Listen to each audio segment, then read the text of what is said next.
and getting another chance at halfback.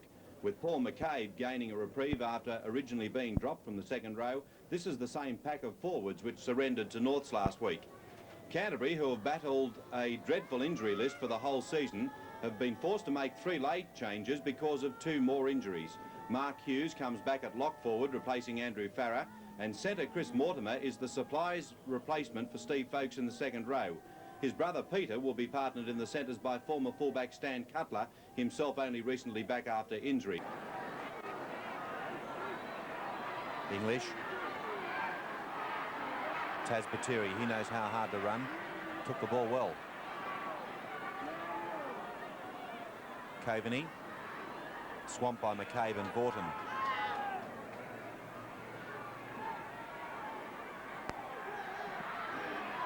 Second row, Steve Mullen.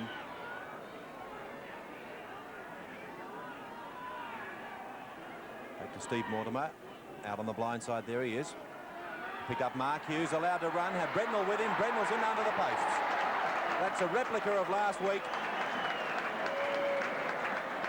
Brendel scoring a similar try against St George last week.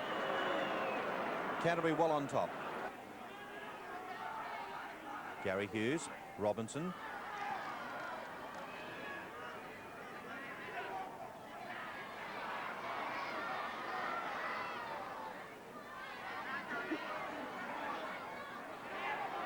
Gary Hughes, 26 metres out. 1 tackle to go.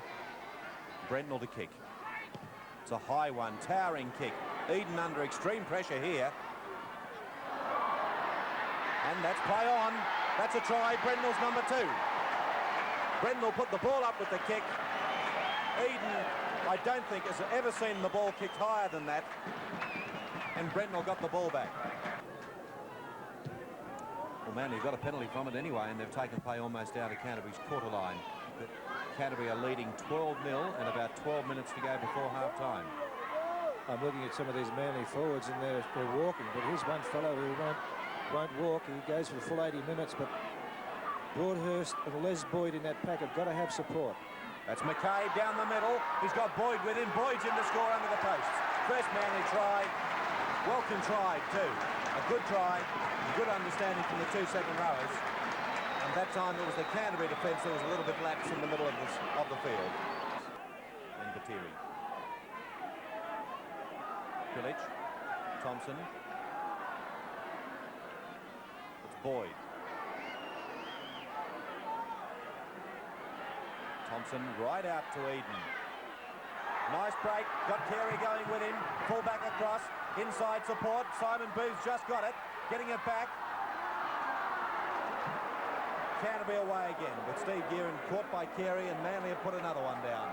Yes, you're quite right. That's been the story. There's been at least 3 tries where they've put them down, and well, the score could have been a lot different to 12-5 to Canterbury. That ball close to the line. Rebo's coming back. Armstrong's up on him. Rebo's taking it easily. Armstrong's going to score.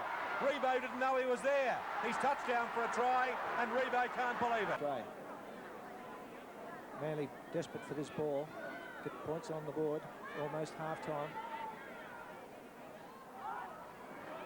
Mark Hughes, Brendel, quick hands to Peter Mortimer.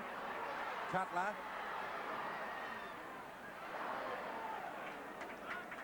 Good defence by Michael Blake. Gary Hughes. Brendel put through the gap. Clever play. Great ball control. Away. Stevie Mortimer won't get in. And again, that was Greg Brendel.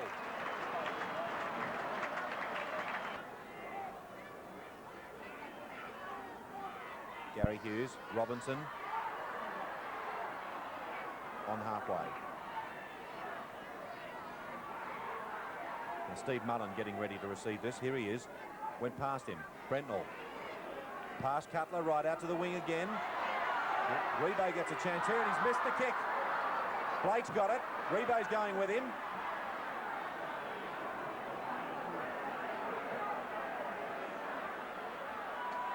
Rebo must wonder what he's got to do to get the ball. The last time he had it kicked away from him. That time he tried to tow it through, and he got nowhere near it. You have those days. midway, Canterbury's quarter line and the halfway. Chisholm, Thompson, McCabe, past him to Eden. Nice weaving run, he's away. Gearan's chasing, out to Carey. Can he beat the fullback? Yes, he's in. That's a classic try to Phil Carey.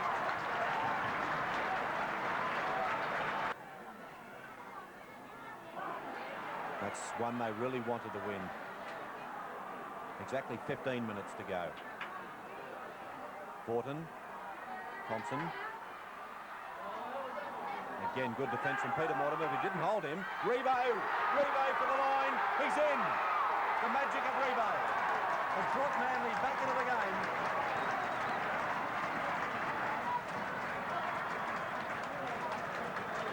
Fired to me. Gary Hughes, Brentnall. He's had a superb game, this fellow, and look at that pass. Back inside. Peter Mortimer, who's had a good game, his pass just thrown away, though. Mike Eaton's got it for Manly. Well, that could have developed into anything for Canterbury.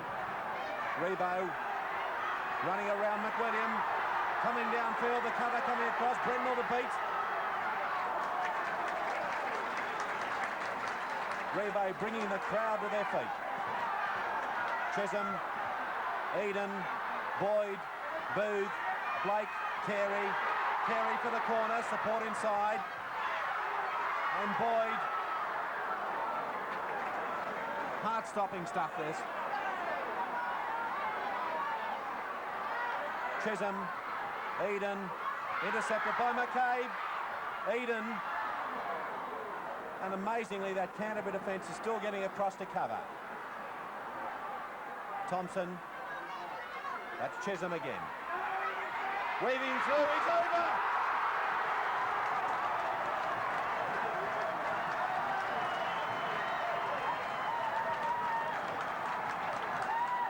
Manly in front. Some outstanding hooking and also the penalties. Manly with that ball in the second half have just put on an incredible performance to get right back, not only get back into the game, but to hit the lead. Personally, I didn't think it was achievable, but Manly had other views. Some outstanding individual performances. Greg Brentnall, fine try, 2 fine tries at fullback, took some great bombs, he chimed into the attack, and even when Manly hit the lead, still up, doing his utmost. Manly not far out. Here's Chisholm trying to make it safer, which he does. A 5-point margin with the drop goal by Rich Chisholm, and a clear 5 points lead now. Well, that just about wraps it up, as we say. 5 points to lead, and, well, I didn't consider it possible, but the Manly players had other ideas. Line, and Manly quite safe from defeat now.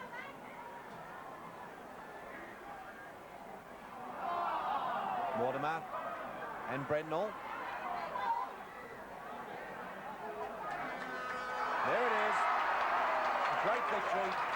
Manly coming back from a huge deficit at half-time, running out winners by 25 points to 20.